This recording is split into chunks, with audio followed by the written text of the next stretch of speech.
Let's do some homework. These first few problems, I just wanted you to practice your order of operations. Remember that first we mess with parentheses, reduce anything inside those. Then we do exponents. And then we do multiplication or division. And then we do addition and subtraction. So number one is all subtraction.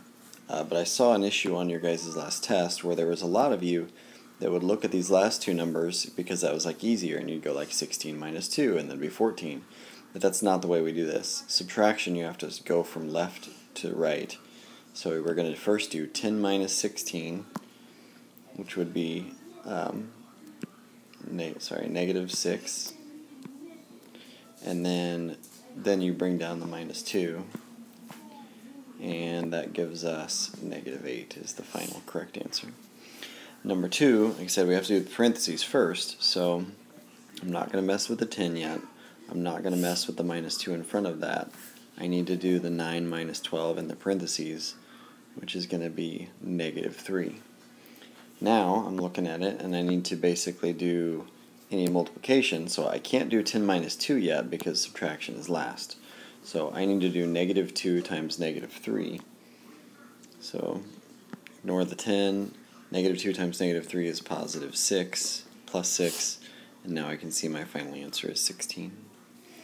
Number 3, again we need to do parentheses. So first I'm going to do 2 minus 7. So 2 minus 7 is negative 5, and then that's going to get squared. I'm just going to keep writing this other stuff.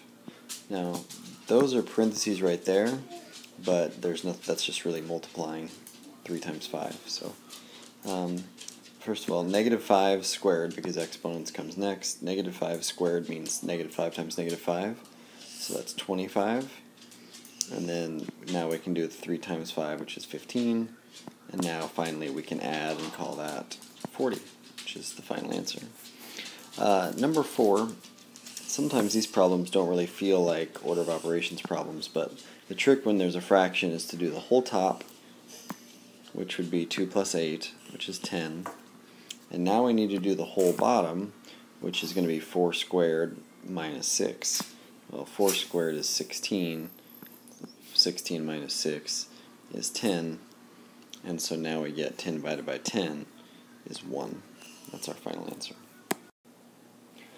Okay, now we need to complete the table by evaluating the function. So remember, these x numbers are input numbers. We just need to input them into that spot right there.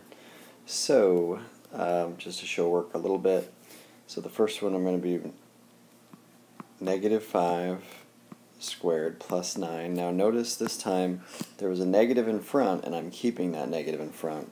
I'm inputting another negative in parentheses to the second power.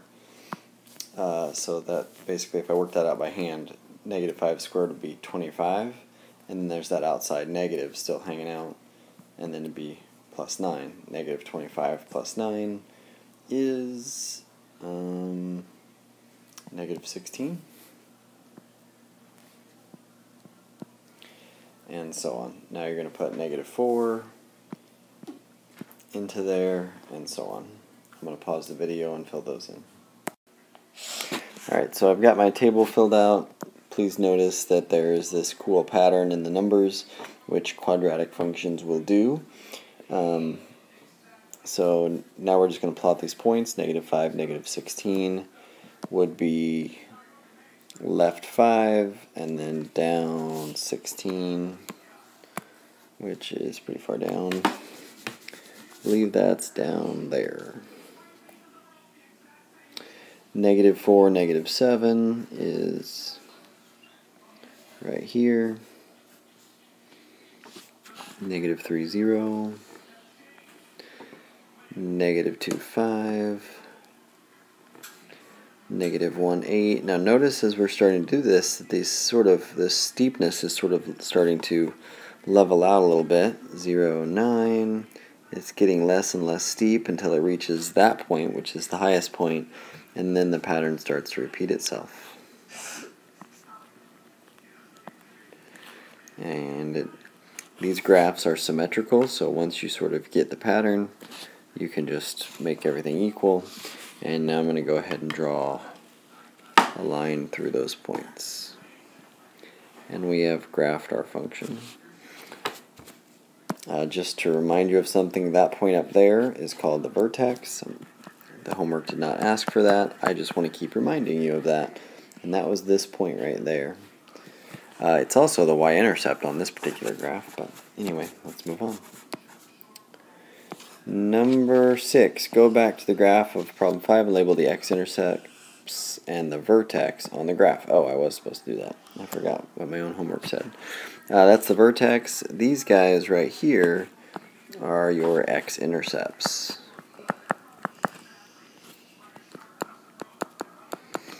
And just for the record, that's these points, which have the 0 in the y column. That's why sometimes we call those zeros. Number 7, if the function 12 minus 4x, what is f of 3x minus 1? So, been doing these problems a lot. This is where we just grab whatever's in these parentheses and put it into there, so it's going to look like this. Looks like we can go ahead and simplify that. This was a question just like on the test, and I saw some crazy things. First of all, that 12 is just going to come down. Now I need to take negative 4 times 3, and that gives negative 12x. And then here was the mistake everybody made. This is going to be negative 4 times a negative 1. Negative 4 times negative 1 is positive 4. Alright, so assuming people did that right, there was still another problem. The question now is, what do we do to simplify this? We see a 12 here and a 4 back there. We know those are like terms, but do you add them or subtract them? Well, this is 12, this is plus 4, and I know you're tempted to say, no, it's 12 minus. You don't read it as 12 minus and then skip over that number and go all the way back to here. It's literally just 12 and 4 added together. So the final answer there is going to be positive 16 with a minus 12x. I guess what I'm trying to say is that negative goes with 12. Number 8, g of x is x squared. What is g of x plus 6? So now I'm going to grab that and I'm going to put it into there. And that's going to look like this. And now I'm going to remember that set of parentheses squared like that is going to require double distribution to work out. So I'm going to write it twice to remind you what I'm talking about. X times x is going to be x squared. X times 6 is going to be 6x. 6 times x is going to be 6x.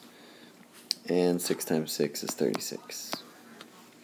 Those middle two numbers combined, 6 and 6x, both make 12x. So final answer, sorry for running out of room here, x squared plus 12x plus 36.